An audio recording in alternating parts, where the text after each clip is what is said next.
Well, the day has finally come. I'm going to pull that thing in and fix it. Or at least see what's wrong with it. The wheel bearing has been making noise for a couple of months now, and it's gotten to the point where I don't want to drive it anymore, so it's been sitting for about a week. So I'm going to have to air up that tire and pull her into the garage. I'll probably take that off and grab another tire for it too while I'm in there. But let's go ahead, I'll grab the keys, I'll fire it up and get it in the garage and jack her up and start working on it. Alright, I haven't fired this thing up in about a week. Let's see what she sounds like. Not too bad. We'll get her in the garage here and see if we can't take care of that wheel.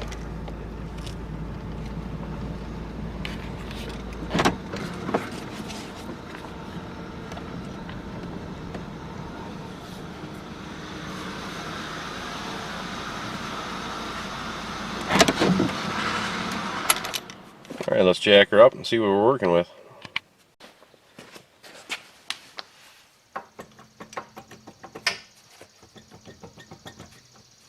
Yep, we definitely have a wheel bearing issue.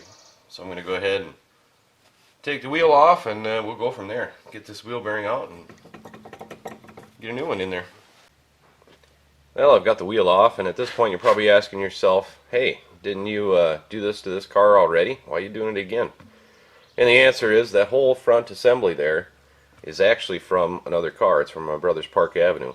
I had some bad control arm bushings and a broken spring, so I just took the whole front end out of the other car and put it in this one, and now the wheel bearing has gone out on it, so I have to replace it.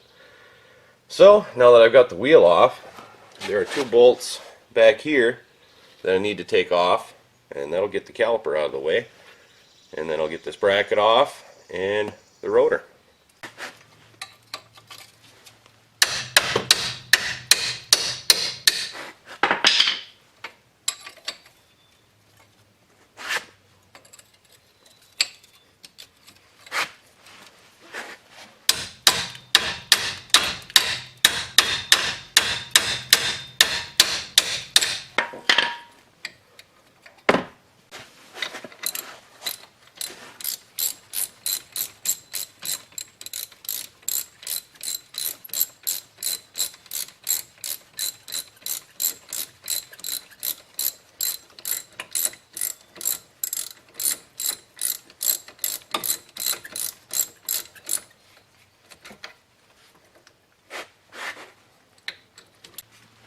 There we go.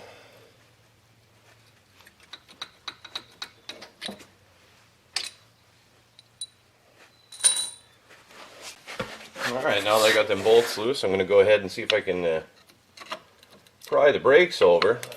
Maybe. Let's see what I'm doing. Just enough to slide the caliper off. A little bit more.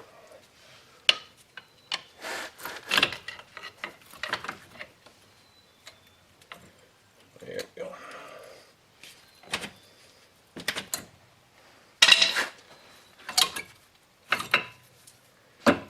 You should never let that hang, but I'm going to let it hang because I don't care. Looks like my pads are still pretty good. Then I've got two bolts back here I need to remove to get this whole thing off.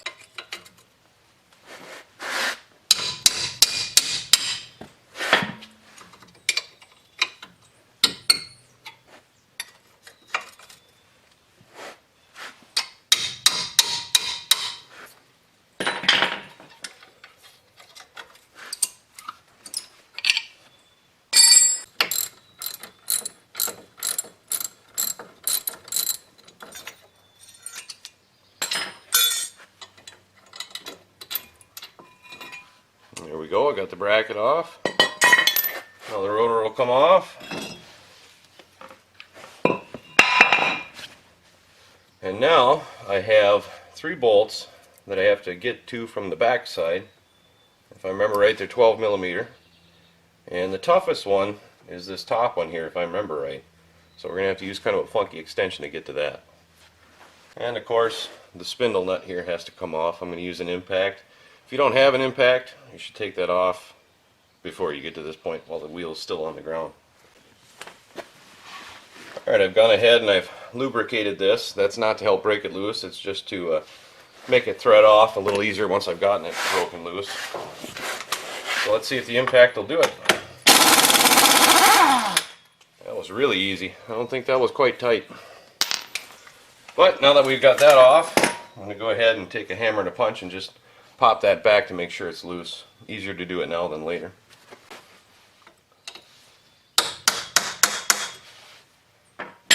Alright, now that I got that loose, I'm going to turn the wheel so I can get access to these bolts back here. And we'll see if we can get those off.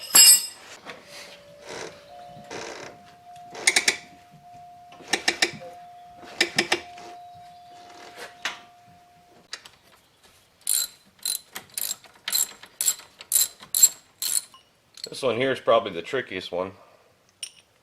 I'm going to try a wobble extension on a long extension here and see. Oh, yeah, there we go. I think we can get to that.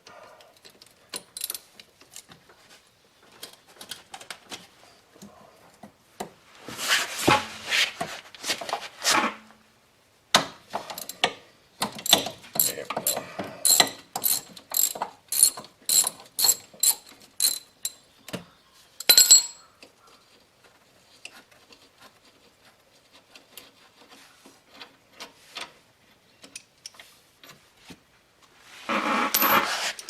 Alright, now I'm going to turn the wheel again the other way so I can get to this last bolt.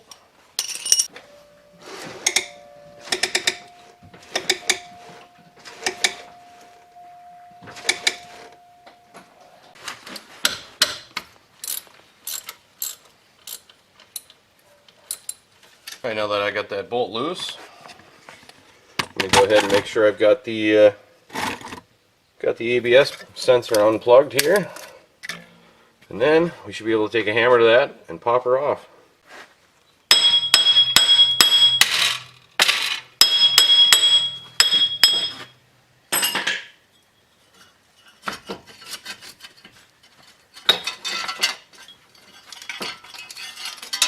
There we go. It actually came out really easy. Now I'll grab the new bearing and throw her in. Alright, I got the new shiny bearing. I think I paid $43 for a pair of these on Amazon, so they're pretty cheap. Go up to a local auto parts store, probably be $100 a piece. But I didn't pay that, so I got it nice and cheap. So now we just got to get this plate back in here, thread this wire through here for the ABS, and get our axle in. Make sure we get the axle splined in.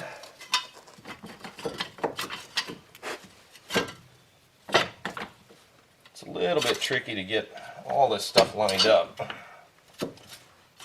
but once I get a bolt started from the back, it should help me kind of hold everything in place, hopefully.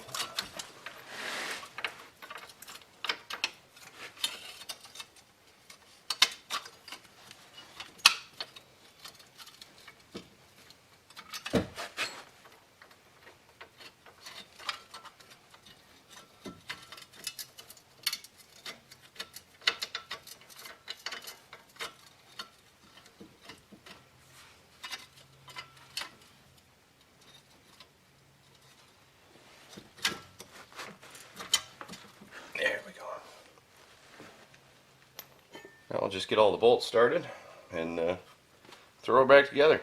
Alright, we got the car back together and on the ground. One final thing to do is to torque this nut. My car takes 118 foot-pounds, which I guess we're at. Seems a little light, but whatever. Well, I checked it with my other torque wrenches to be safe, and it's definitely at 118 foot-pounds. You're going to have to check the spec for your car because it's probably different. But now the job's done, I can enjoy the rest of my Sunday.